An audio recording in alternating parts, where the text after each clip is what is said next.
I'm George Galloway, leader of the Workers' Party of Britain. Every week at 8 p.m. on a Wednesday, I'll be addressing the members of the party, the supporters of the party, and those of you who are interested but not yet either a supporter or a member. In the course of events, we hope to persuade you to join us, or at the very least follow us on Facebook and on Twitter so that you know our take on events. Well, what a day it's been. Boris Johnson sheepishly, through gritted teeth, offering a sort of half apology in the face of the forensic Keir Starmer, the leader of what we miscall the Labour Party in Britain. We miscall the leader of the opposition. If that's the leader of the opposition, it's no wonder that Boris Johnson is still standing after a myriad of scandals and blunders, the waste of tens of billions of pounds, and of course the deaths of more than 150,000 of our compatriots in the course of the coronavirus pandemic. It was like being savaged by a dead sheep. And I'm paraphrasing Dennis Healy when I say that Keir Starmer simply failed to land the knockout blow on Boris Johnson, even though he was very clearly on the ropes. Looking at his eyes, I never saw a more guilty expression on the face of a senior politician caught red-handed. Now, let me be absolutely clear about something. I have no real interest in whether or not there was a party in the garden of number 10 Downing Street. I have no interest in what they drank or what cheese they ate. I have no real interest in who was there. I'm interested in the hypocrisy of the matter, and about that there simply can be no doubt at all. Boris Johnson and other senior figures in the Conservative government, both politicians and civil servants, were doing exactly what that very day, indeed, perhaps that very hour, they were telling the rest of us it was not permitted to do. They were gathering in such numbers as they forbade us to gather. They were partying in Downing Street on the day that people were having to virtually bury their close relatives. Yes, on Zoom, funerals on Zoom, when people could not visit their dying relatives, sick relatives in care homes or in hospitals, when people could not hug their own mothers, their own children, when people were meeting in parks and having to distance themselves, shouting through the trees and the bushes at their own relatives for fear of being arrested.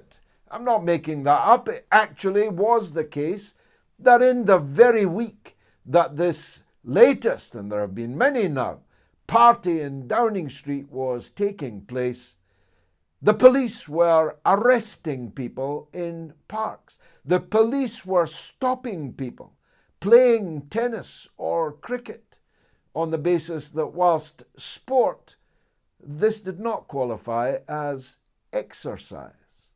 And the very police force that was making these arrests was on duty, one assumes in considerable number, in Downing Street. There's a little black bucky hut at the foot of Downing Street which has a plethora of cameras on which it's possible to see every part of the estate of 10 Downing Street, certainly including the garden.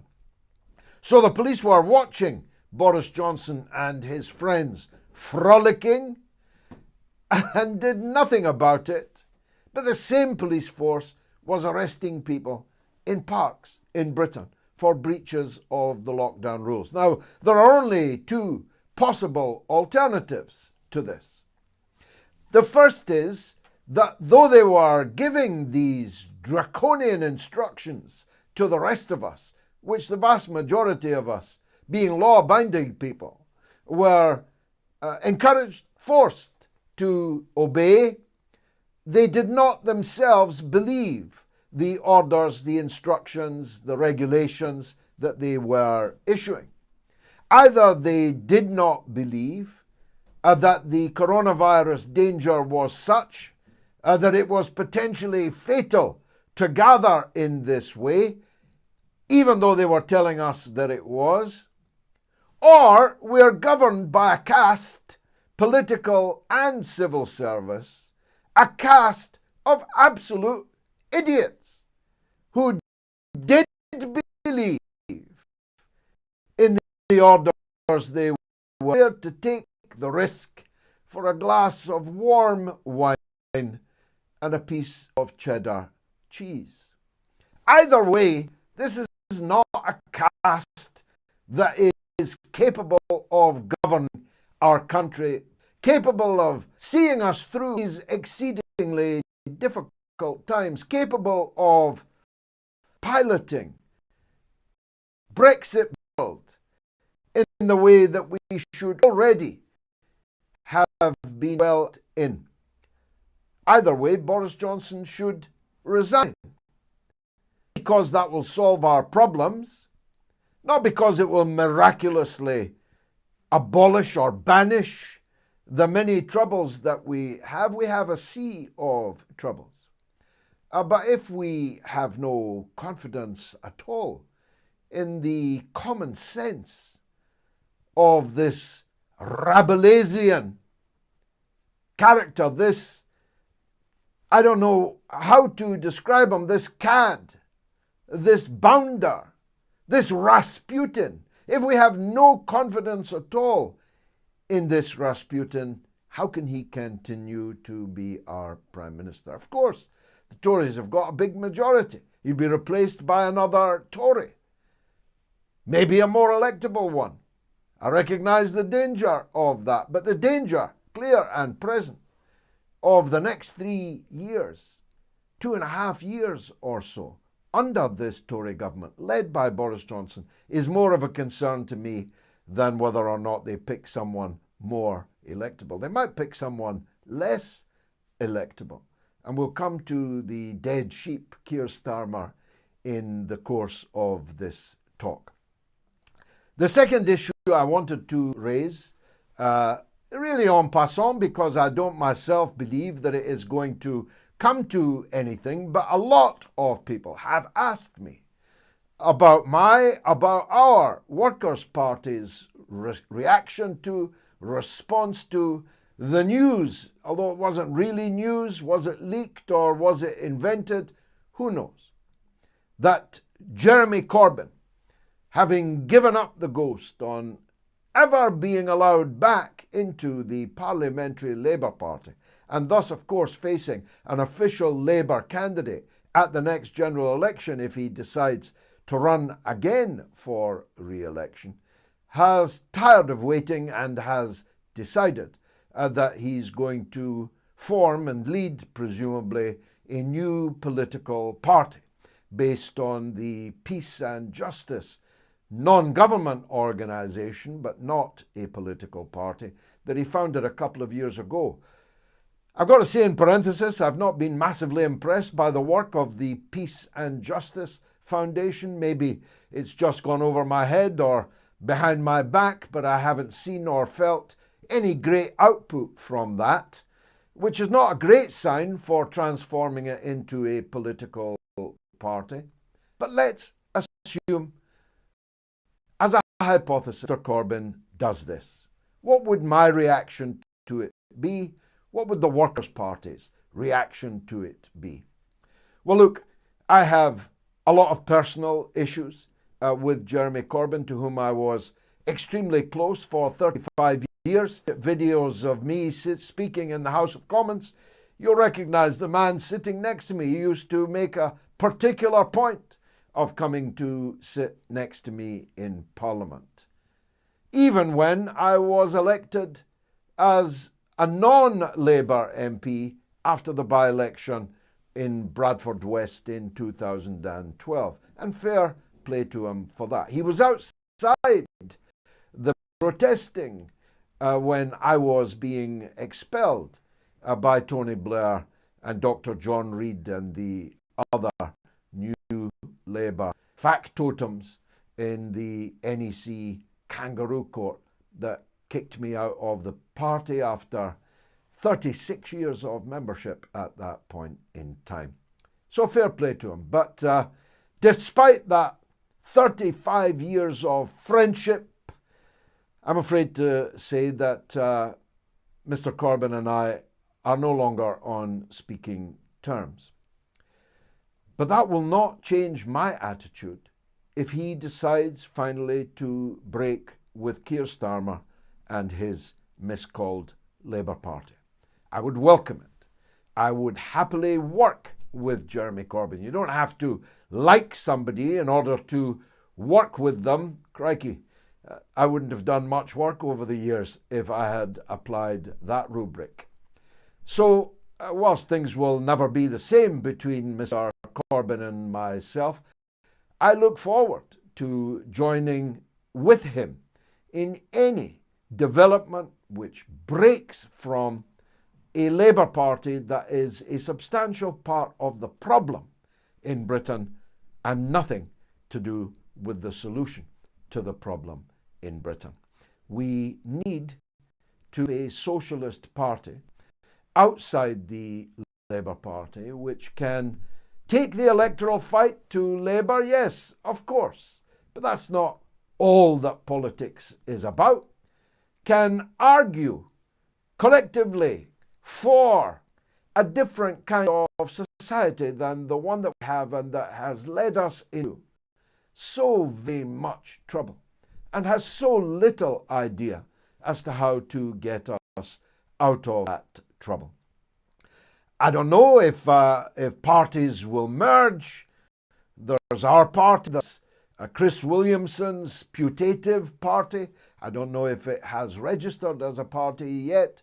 There might be Mr. Corbyn's outfit, but some kind of coalition, some kind of coming together seems to me an inescapable responsibility of people like Mr. Corbyn, myself, and Chris Williamson, and maybe others. So we'll see how that goes. But I wanted to make it clear that my animus is not too strong a way to put it towards Mr. Corbyn personally, not how he treated me, but much more seriously. The many mistakes that were made during the period that he was the leader of the Labour Party, principally on Brexit, but not only on Brexit. Notwithstanding all of these things, I'm more than ready to let bygones be bygones and to work in a coordinated way with all people of goodwill to create an alternative to Keir Starmer's Blairite Labour Party. Now, on the subject of Blair, which was the subject I originally intended to exclusively address you on in this meeting, Tony Blair. 1 million people and climbing have already signed the petition on change.org. And if you're one of those who has not yet signed it, please do so. That petition demands that Her Majesty the Queen rescinds the decision to award not just a knighthood to Tony Blair, that's bad enough, but the highest order of knighthood, the top echelon, to reward him with elevation to the top echelon in Britain, the 24 blue chip, blue ribbon, top notchers in Britain. Tony Blair with that is simply a monstrosity of an idea, one which Prince Philip, the late Duke of Edinburgh, was not prepared to countenance. People ask me, how come it's taken 14 years since Tony Blair left office for this award to be given? And the answer is that Prince Philip put his foot down, quite a considerable foot, I understand, and absolutely refused to countenance it. And now that he's gone, someone has persuaded the Queen, at very great cost to her own personal reputation, has decided now to make this award.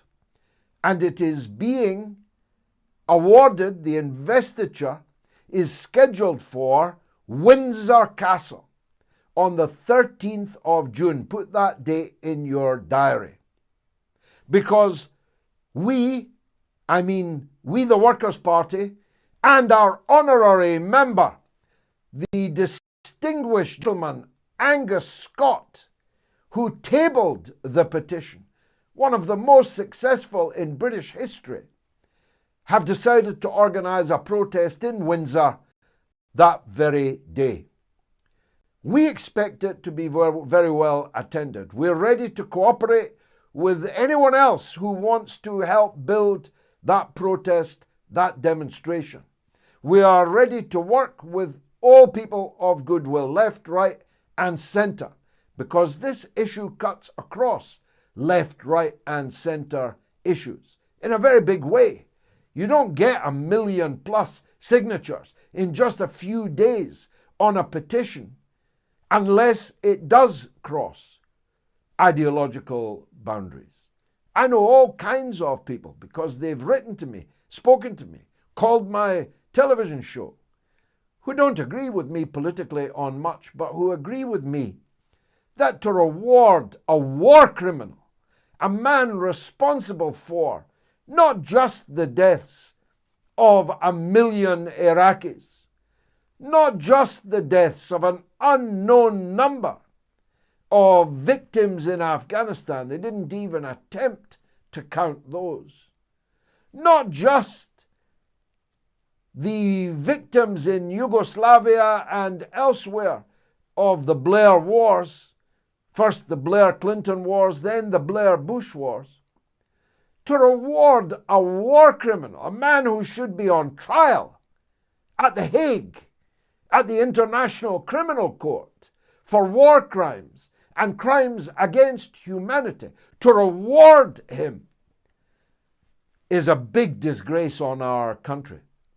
It's a disgrace on the monarchy in this country.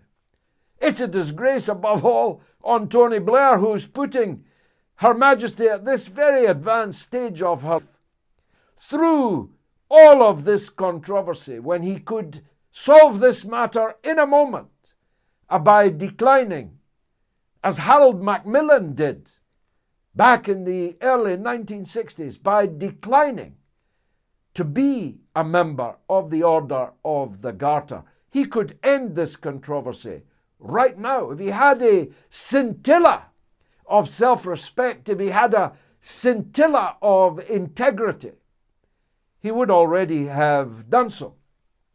But those of you who know Tony Blair, as I know him well, know that self-respect and dignity and integrity are amongst the few commodities in very short supply in the Blair household. He has all the money he could possibly ever have dreamt of. More houses, probably, than he can count. But he doesn't have a clear conscience. He doesn't have integrity to recognize the problems with his conscience. And so to do the right thing, well, I'm afraid we can't count on that. That's why we're going to gather on the 13th of June in Windsor. If you want to write to us about what you can do to help build that demonstration, please do so. It's blairprotest@gmail.com. That's blairprotest@gmail.com.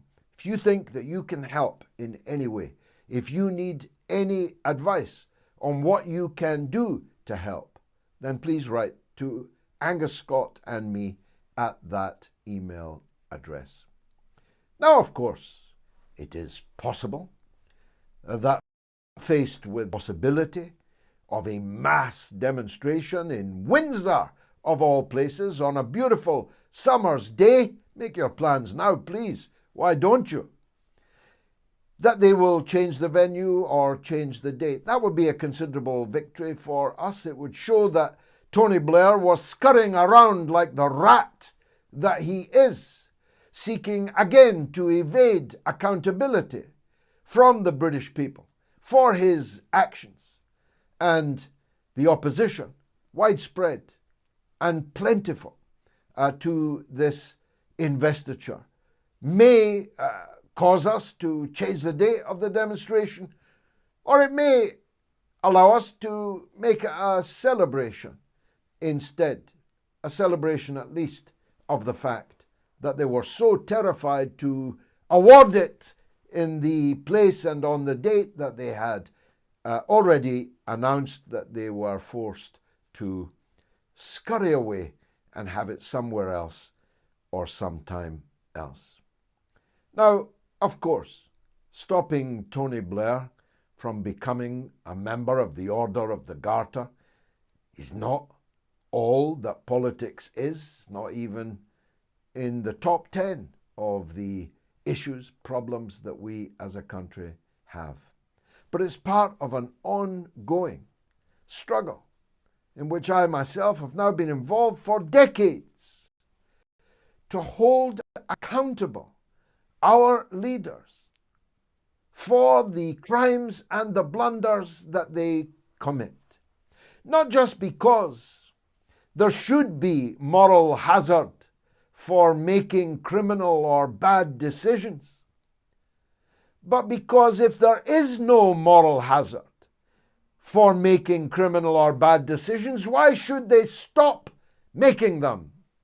If you can commit crimes and get away with them, if you can be responsible for massive blunders that will reverberate for decades, for an epoch, then why wouldn't you?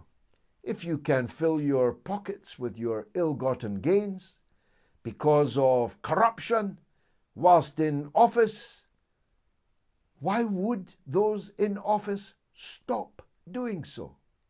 If you can launch yourself into war after war after war and foreign policy disaster one after the other and get away with it, why would you stop doing it?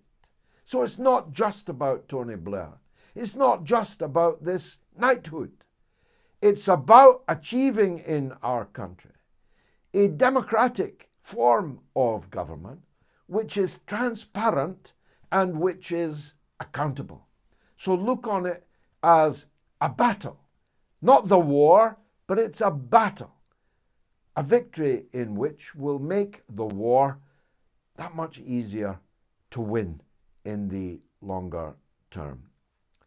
I was against Blair from the start. I was against the Iraq war from the start. I have maintained a relentless criticism of Boris Johnson from the start, and I will no doubt, as long as God gives me breath, continue to do so with his successors. The one thing I'm sure of is that those successors will not include the name Keir Starmer. The Labour Party is defunct. The Labour Party is a dead parrot. The Labour Party has absolutely no chance of leading Britain because it is a misleader. It's not just that the Labour Party has utterly failed to come forward with a constructive alternative to the policies and the practice of dishonour of this Boris Johnson government. It's that Labour is a wolf in sheep's clothing. It's that Labour has no intention of doing so, but seeks to pretend that it does. It's that Labour has no intention of acting in the interests of the working people in this country, which is the vast majority of people in this country. It's that it pretends that it will. We know what the Tories are. Just like scorpions sting because they're scorpions, Tories behave like they do because they're Tories. It's that Labour, as a wolf, or actually a hyena, why should I insult the noble wolf?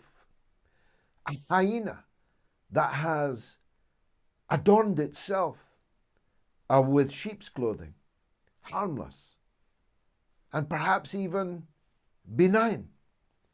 But in fact, the wickedness of a Keir Starmer British government would be just as bad, maybe even worse than a new Tory Prime Minister and a new Tory leader. We make no distinction between Labour and the Conservatives, so don't start coming to us in by-elections yet to come, some yet even to be announced, and tell us we're splitting the vote. Splitting what vote? We have a responsibility not to choose the lesser of two evils, even if it were possible to delineate which was the lesser of those two evils. Our struggle is against evil itself. I hope that everyone understands that. We seek the oblivion of the misnamed Labour Party. We seek to replace in the affections of the British working class the Labour Party with ourselves, the Workers' Party. I may not get there with you, as somebody once said, but I have been to the mountaintop. I have seen the power of the Lord. I have seen the land of milk and honey that it is possible for us to build in this green and pleasant land. I've seen it in my mind.